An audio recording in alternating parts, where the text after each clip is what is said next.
Hi, here is ZAPY Speaking. This is Yangfan. Together with me today is Aaron.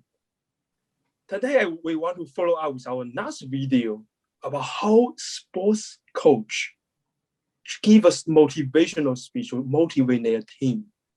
And last video, if you recall, it was from a movie, so it's a fictional. And today we want to compare that, a motivational speech in a real world coach. And we want to show you how that coach try to motivate their sports team about how they go on and win the game.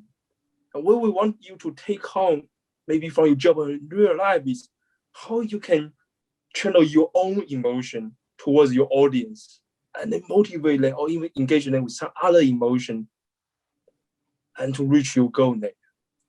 Without further ado, let's hear from Aaron. Is anything Aaron want to touch on in today's goal before we go into the video? Nothing in particular, I don't think. I think we should just jump into it. I'm sure we'll have lots to say during. Let's go for it. Okay, so nice. So today, the real life coach speaking video is from a YouTube famous video per se. It has 23 million views. And I want to show you here of what that's really about.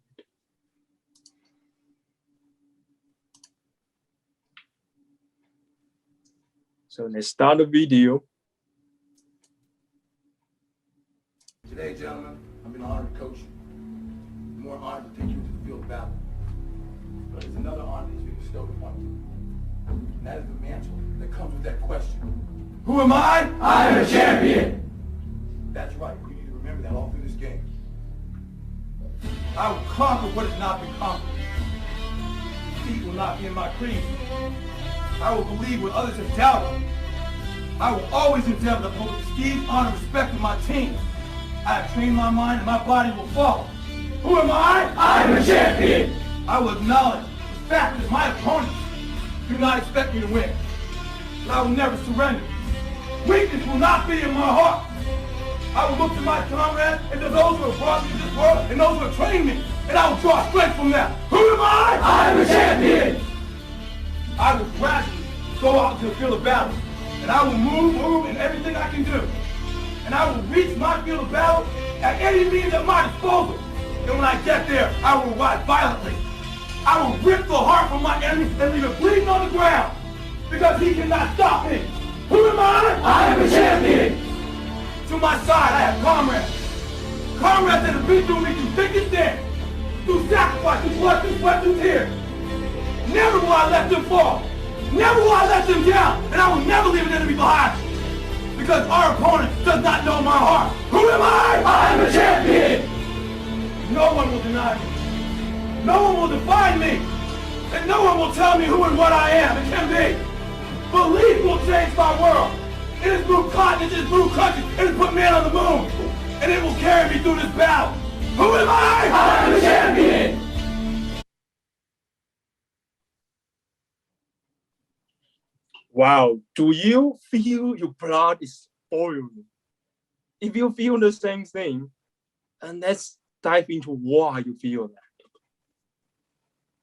Okay, so there are a couple things that I really like about that clip. And there's some things, of course, that can be improved on because there's no such thing as a perfect speech.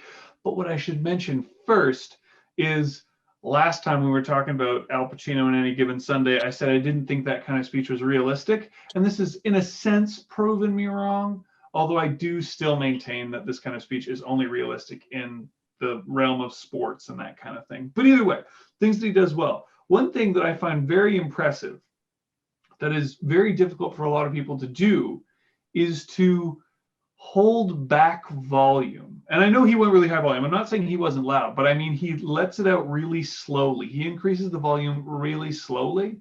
And what a lot of people do is when they start to yell, they go immediately to maximum, right? They go from 0 to 100, and those are the two options, right? They're not a 10-speed blender. They're an on and off blender. They can either yell or not.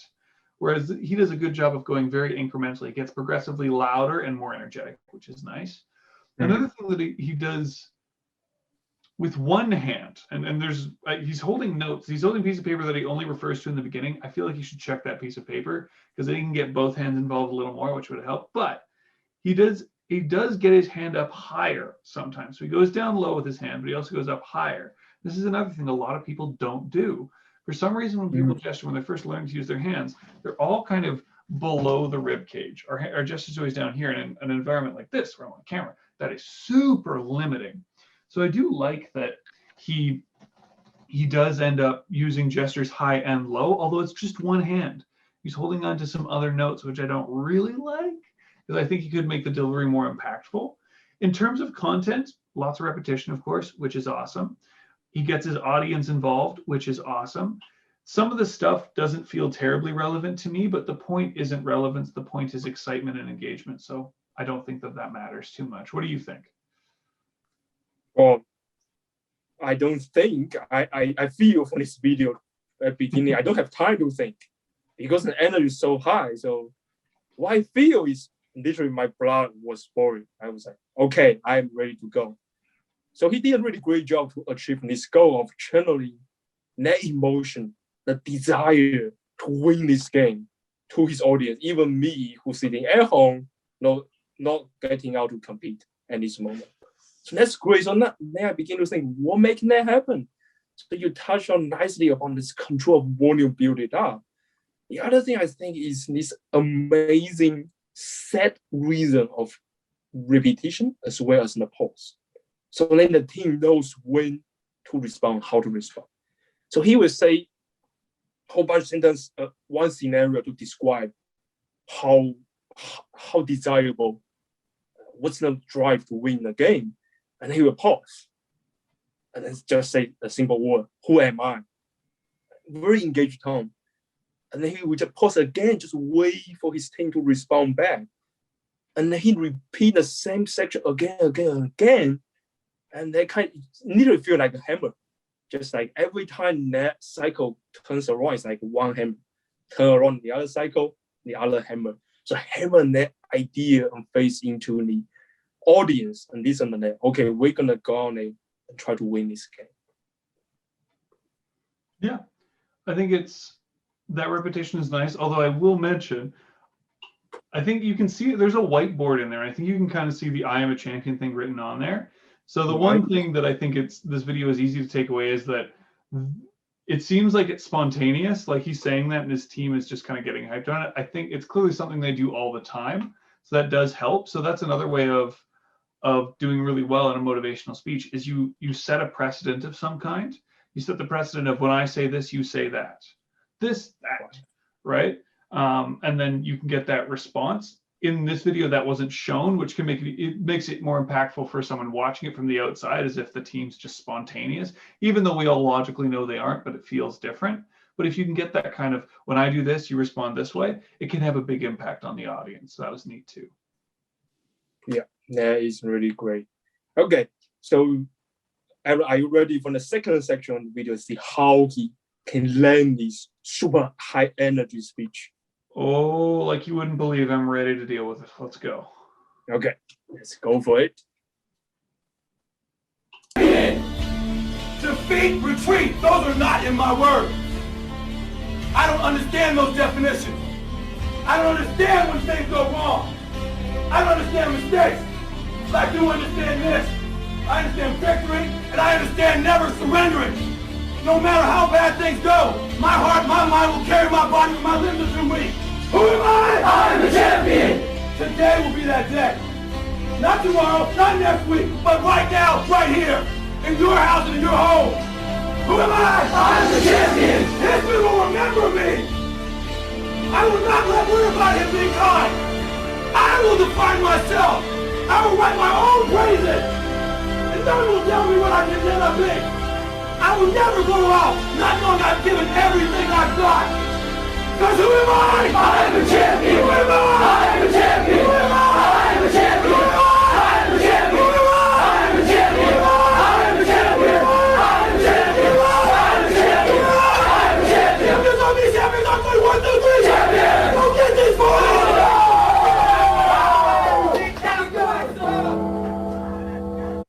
He used both hands at the end.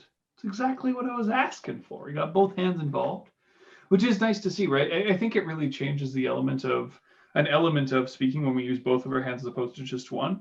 Just one doesn't seem quite as huge, as powerful as using both hands, right? So it was nice to see him do that at the end.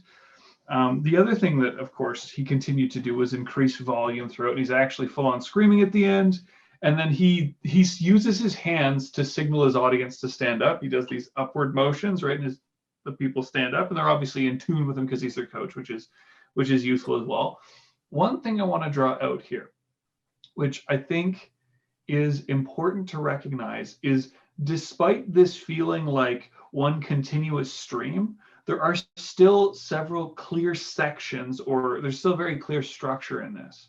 So it's something that I think people might often miss with some speeches, is the structuring of it. So it's something that if you watch the video, you'll notice every time he gets his team to say, I am a champion, he uses that as a transition point. He uses that as an opportunity to move into a new idea.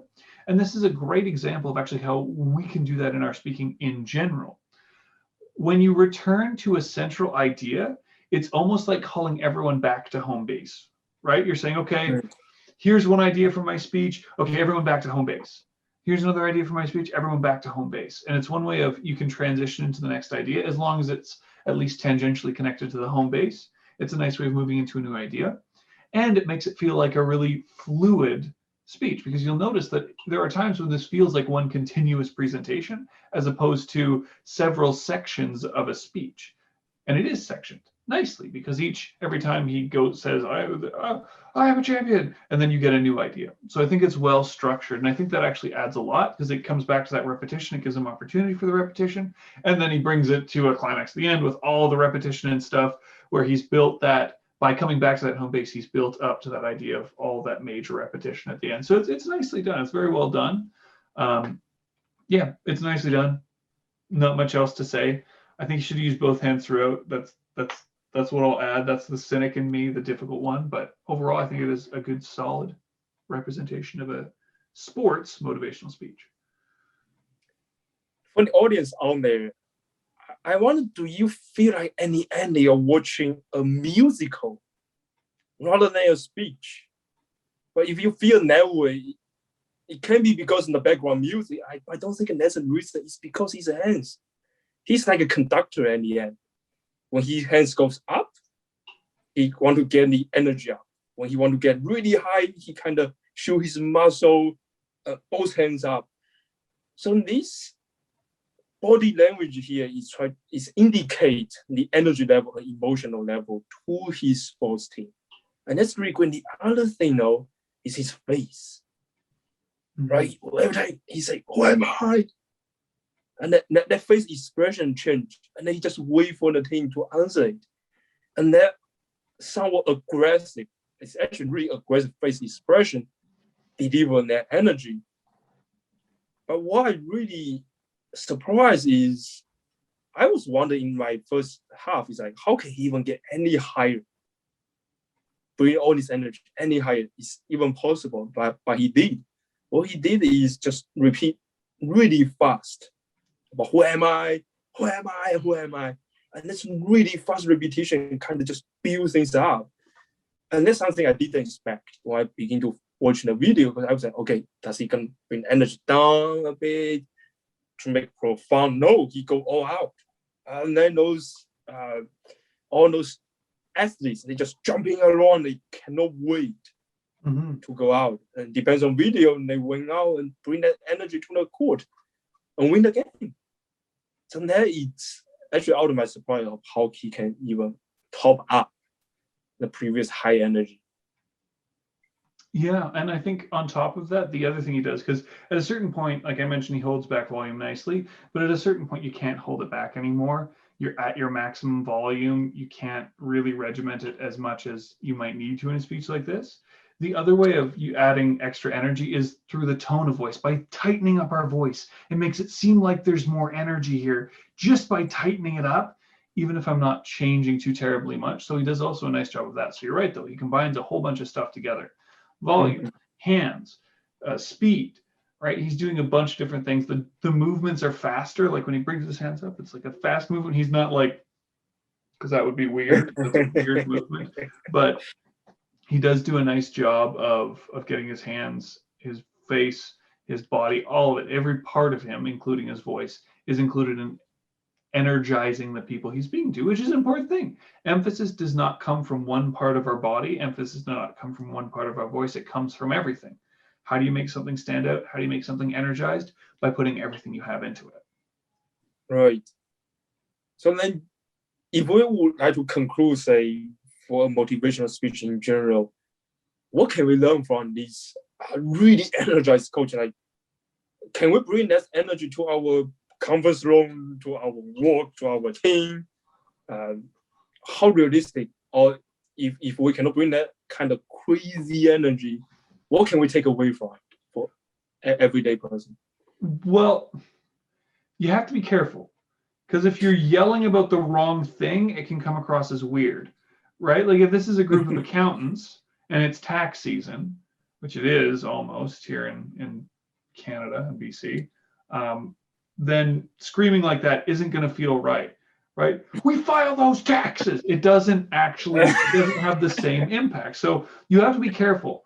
But the message that I would give about motivational speaking in general is elevating energy plays a huge role, right? One of the things that I often think about when it comes to motivational speaking is how are we getting a net positive in terms of emotion from a more negative to a more positive area of emotion, or energy from a less energy to more energy, right? And those two things, if you have that in mind, that can help a lot with any kind of motivational speaking.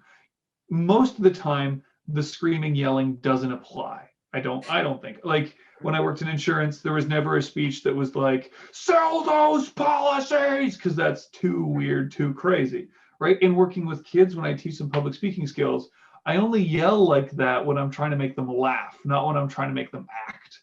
So yelling, and I know if I tried to deliver his speech to, say, a Toastmasters club or a group of people who weren't in a sports team, I would have trouble not laughing while I was delivering it, because it wouldn't fit the situation. So the first thing to keep in mind is the energy to fit the situation, but you can use energy through all different parts of your body in any motivational speech, and you want to get an elevation of it, right? If you get excited, if you start out calm, but if you get more excited throughout, you may not be screaming that I am a champion at the end, but you might be screaming something, you might not scream, you'll be talking like this, where you're more excited, saying, we have an opportunity here, because that's more positive energy, that's more energetic. It's not crazy energy, but it's still more energy than we might have started with. And that still can have the same impact. You might not get people standing up yelling, I am a champion at the end, but you probably don't want that to happen in an office building anyway. How about we try it? They'll say, we have an opportunity. We have an opportunity. You go for it, man. Do it in your lab. Do it in your lab with your scientist coworkers. Record it. I want to see what happens. I want to see if the general response is yeah, or if the general response is Yangfan's gone crazy. Yeah, and he's a bit nutbag. I will try it. If I can record it, I will record it. I'll send to you. Definitely. I think it's very different from our day to day. Like, but yeah. I think the point we try to emphasize, you can come across all of the daily life to master your energy, channel the energy to your audience, and engage maximally with your both facial expression, your voice, and your hands. You go for it. So I think that's the minimum key pointers as we can say take home message from this sports video. Yeah, public speaking is a full body exercise. Not exercise and lose weight, but it's a full body experience. It's not something that it's not just talking, because if it's just talking, you're not doing everything you can. Right. With that said. Great. So let's concluding our ZAPY speaking video of compare a fictional coach with a real life coach, and they are all related to sports, but in our life we are neither being coached or we coach someone. I hope everybody can learn from this kind of coaching motivation delivery and try that in your real life and let us know how it goes. If you end up yelling at people, politely yelling at people to get the job done, it might be worth it, but do not just yell at people. And that's not the good thing to do. Yeah, maybe not. Maybe not.